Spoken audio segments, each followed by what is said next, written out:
Assalamualaikum warahmatullahi wabarakatuh. Alhamdulillah wa syukurillah. Pada hari ini kita dapat bertemu lagi dengan Bapak dengan kelas 12 dalam rangka melaksanakan salah satu kewajiban kita, yaitu thalabul ilmi, mencari ilmu dalam pembelajaran pendidikan agama Islam dan budi pekerti. Alhamdulillah, pada hari ini Bapak telah menyampaikan materi kepada kalian. Di antaranya, pertama, bersatu dalam keragaman dan berdemokrasi.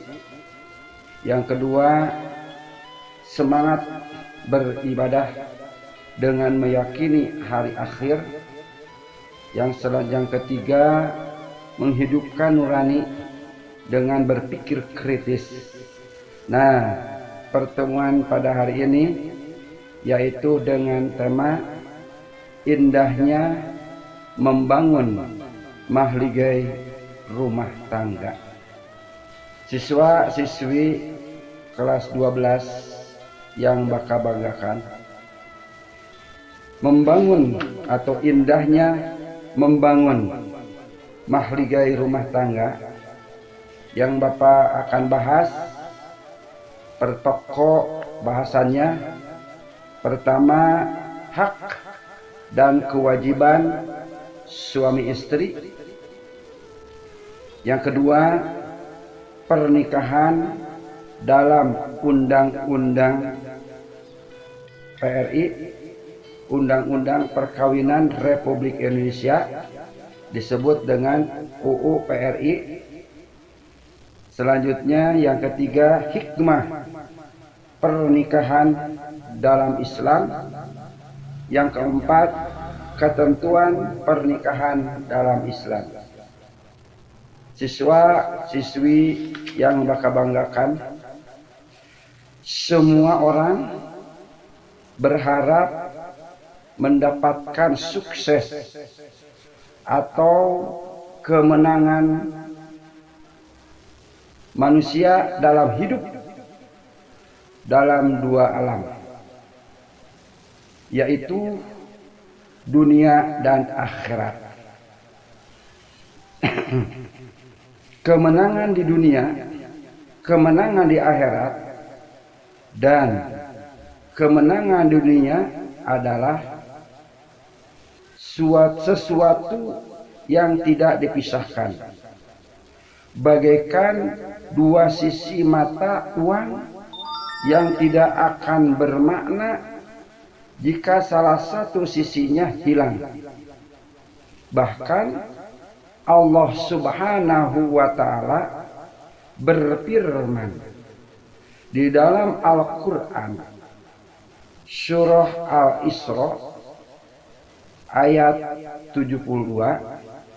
Surah Al-Isra itu surah yang ke-17 ayat 72, yang artinya begini: barang siapa yang buta hatinya di dunia, niscaya di akhirat nanti akan lebih buta.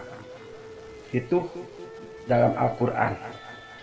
Sukses atau kemenangan bukanlah suatu yang tiba-tiba, melainkan sebuah pencapaian yang perlu perencanaan yang matang. Perencanaan yang matang sangat dipengaruhi oleh ketersediaan informasi dalam memprediksi ke depan. Sedangkan masa depan tanpa perencanaan dan ridho Allah Subhanahu wa Ta'ala adalah sesuatu yang mustahil untuk sukses. Untuk itu kita perlu mengkaji bagaimana harus mengatur diri agar pencapaiannya sukses. Berarti kita telah berpindah dari menjauhi Allah Subhanahu wa ta'ala menjadi dekat dengan Allah Subhanahu wa ta'ala. Berpindah dari kebodohan kepada ilmu pengetahuan. Berpindah dari akhlak yang sayyi'ah menjadi akhlak yang mahmudah. Dari malas beribadah menjadi giat ibadah dan sebagainya. Siswa-siswi kelas 12 yang Bapak banggakan, sukses dalam berkeluarga adalah rumah tangga yang diliputi sakinah, dalam arti ketentraman jiwa, sakinah, mawaddah, rasa cinta, dan warahmah dan rahmat, kasih sayang Allah Subhanahu wa ta'ala berfirman dalam Al-Quran surah Ar-Rum ayat 20 yang artinya begini, dan di antara tanda-tanda kekuasaannya ialah dia menciptakan untukmu istri-istri dari jenismu sendiri supaya kamu hidup tentram bersamanya. Dan dia juga telah menjadikan di antaramu suami istri rasa cinta dan kasih sayang. Sesungguhnya pada yang demikian itu benar-benar terdapat tanda-tanda bagi kaum yang berpikir. Siswa-siswi yang Bapak banggakan. Nah, sekarang prinsip-prinsip dalam Islam. Prinsip-prinsip pernikahan dalam Islam. Yang pertama, pengertian pernikahan. Secara bahasa, arti nikah berarti mengumpulkan, menggabungkan, atau menjodohkan. Itu secara bahasa. Ulangi, pernikahan secara bahasa arti nikah berarti mengumpulkan, menggabungkan, atau menjodohkan. Dalam Kamus Besar Bahasa Indonesia, nikah diartikan sebagai perjanjian antara laki-laki dan perempuan untuk bersuami istri dengan resmi atau pernikahan. Sedang menurut syariah, nikah ialah berarti akad yang menghalalkan pergaulan antara laki-laki dan perempuan yang bukan muhrimnya, yang menimbulkan hak dan kewajiban masing-masing. Itu pengertian nikah secara bahasa dan pengertian nikah secara syariat. Dalam Undang-Undang Pernikahan Republik Indonesia atau dikatakan UU PRI nomor 1 tahun 1974, definisi atau pengertian perkawinan atau pernikahan ialah ikatan lahir batin antara seorang pria dan wanita sebagai suami istri dengan tujuan membentuk keluarga atau rumah tangga yang berbahagia dan kekal berdasarkan ketuhanan yang Maha Esa. Pernikahan sama artinya dengan perkawinan. Allah Subhanahu wa Ta'ala berfirman di dalam Al-Quran surah An-Nisa ayat 3. Surah An-Nisa itu surah yang keempat, yang artinya begini. Coba nanti kalian buka di dalam Al-Quran ya. Surah An-Nisa.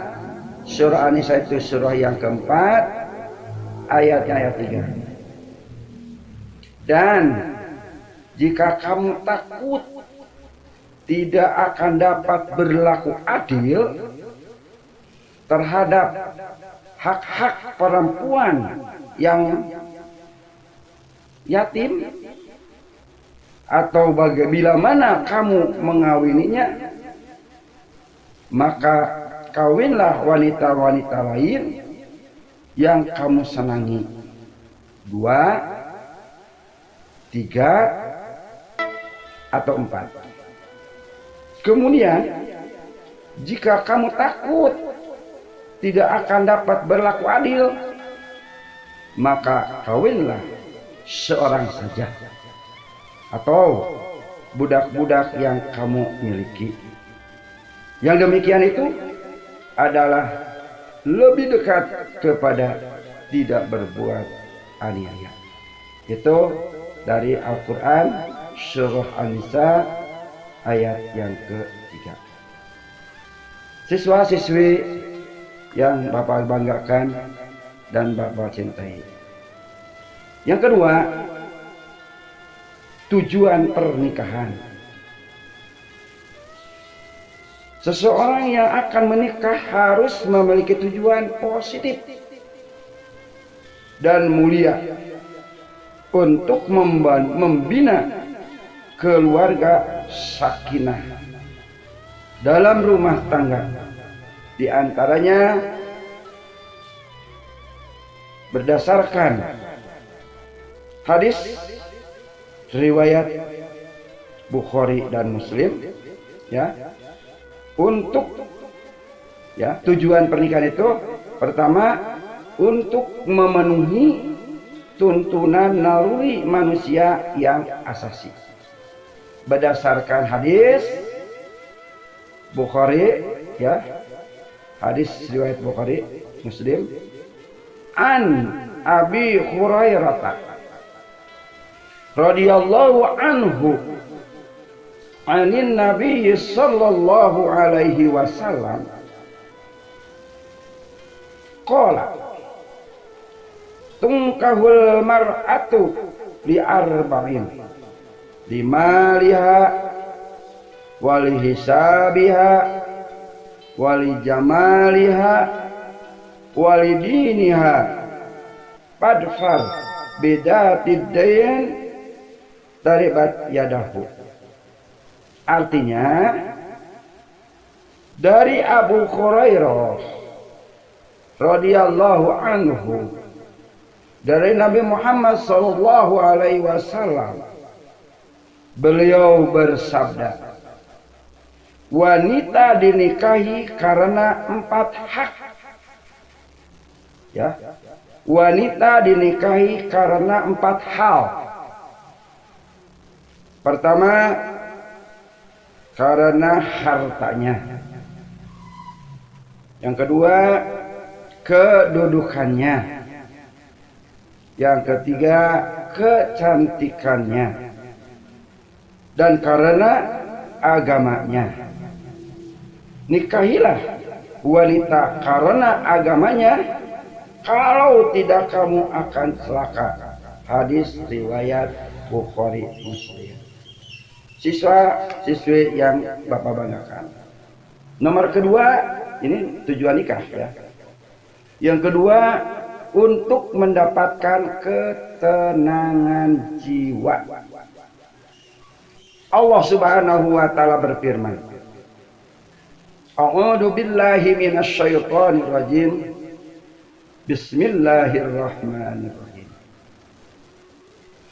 Wa min ayatihi an khalaqalakum min anfusikum ajwajan litaskunu ilaiha wa ja'ala bainakum mawaddatan wa rahmah.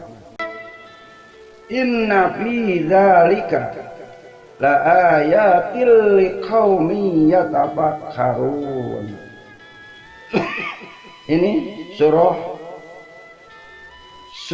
Ar-Rum ayat 21. Yang artinya yang tadi sudah Bapak sampaikan ya. Dan di antara tanda-tanda kebesarannya ialah Dia menciptakan pasangan-pasangan untukmu dari jenismu sendiri, agar kamu cenderung dan merasa tentram kepadanya. Dan Dia menjadikan di antaramu rasa kasih dan sayang. Sungguh pada yang demikian itu benar-benar terdapat tanda-tanda kebesaran Allah bagi kaum yang berpikir. Yang ketiga, tujuan pernikahan yaitu untuk membentengi akhlak. Rasulullah Shallallahu Alaihi Wasallam bersabda, wahai para pemuda, bagaimana? Ulangi ya. Wahai para pemuda, barang siapa di antara kalian berkemampuan untuk nikah, maka nikahlah.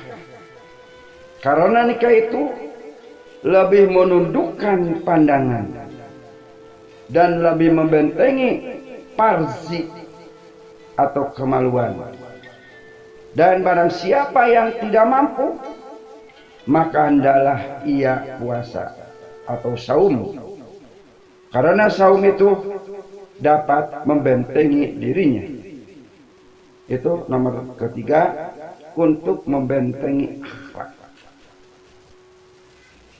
Yang keempat, tujuan nikah untuk meningkatkan ibadah kepada Allah Subhanahu wa taala. Rasulullah Shallallahu Alaihi Wasallam bersabda, jika kalian bersetubuh dengan istri-istri kalian termasuk sedekah. Mendengar sabda Rasulullah Shallallahu Alaihi Wasallam, para sahabat keheranan dan bertanya, wahai Rasulullah SAW, seorang suami yang memuaskan nafsu birahinya terhadap istrinya akan mendapatkan pahala. Nabi Muhammad SAW menjawab, bagaimana menurut kalian jika mereka para suami bersetubuh dengan selain istrinya, bukankah mereka berdosa? Jawab para sahabat, ya benar. Beliau bersabda lagi, begitu pula kalau mereka bersetubuh dengan istrinya di tempat yang halal, mereka akan memperoleh pahala. Itu hadis riwayat Muslim. Yang keempat, Yang kelima, tujuan nikah untuk mendapat keturunan yang soleh. Allah Subhanahu wa Ta'ala berfirman dalam Al-Quran surah An-Nahl. Surah An-Nahl itu surah yang ke-16 ayat 72. Nanti oleh kalian buka. Yang artinya begini. Allah Subhanahu wa Ta'ala telah menjadikan dari diri kamu itu pasangan suami istri, dan menjadikan bagimu dari istri-istrimu itu anak-anak dan cucu-cucu, dan memberimu rezeki yang baik-baik. Maka mengapakah mereka beriman kepada yang batil dan mengingkari nikmat Allah Subhanahu wa Ta'ala? Yang keenam, tujuan nikah untuk menegakkan rumah tangga yang Islami. Siswa-siswi yang Bapak banggakan, yang Bapak cintai, dalam Al-Quran disebutkan bahwa Islam membenarkan adanya talak atau penceraian. Jika suami istri sudah tidak sanggup lagi mempertahankan keturunan rumah tangganya. Firman Allah Subhanahu wa Ta'ala dalam Al-Quran surah Al-Baqarah. Al-Baqarah itu surah yang kedua ayat 229, yang artinya talak atau yang dapat dirujuki 2 kali. Setelah itu boleh rujuk lagi dengan cara ma'ruf atau menceraikan dengan cara yang baik. Tidak halal bagi kamu mengambil kembali dari sesuatu yang telah kamu berikan kepada mereka, kecuali kalau keduanya khawatir tidak akan dapat menjalankan hukum-hukum Allah Subhanahu wa Ta'ala. Maka tidak ada dosa atas keduanya tentang bayaran yang diberikan oleh istri untuk menebus dirinya. Itulah hukum-hukum Allah Subhanahu wa Ta'ala. Maka janganlah kamu melanggarnya. Barang siapa yang melanggar hukum-hukum Allah Subhanahu wa Ta'ala, mereka itulah orang-orang yang zalim. Siswa-siswi yang Bapak banggakan dan Bapak cintai, insya Allah kita teruskan pada minggu yang akan datang tentang hukum pernikahan. Yang Bapak sudah sampaikan barusan cuma pengertian dan tujuan. Ulangi ya, pengertian nikah secara bahasa dan secara syariah. Kalau secara bahasa, nikah itu mengumpulkan, menggabungkan atau menjodohkan.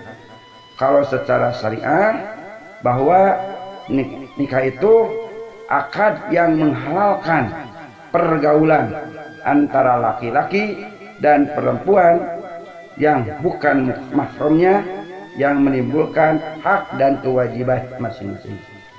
Dan selanjutnya yang barusan, tujuan pernikahan itu ada 6.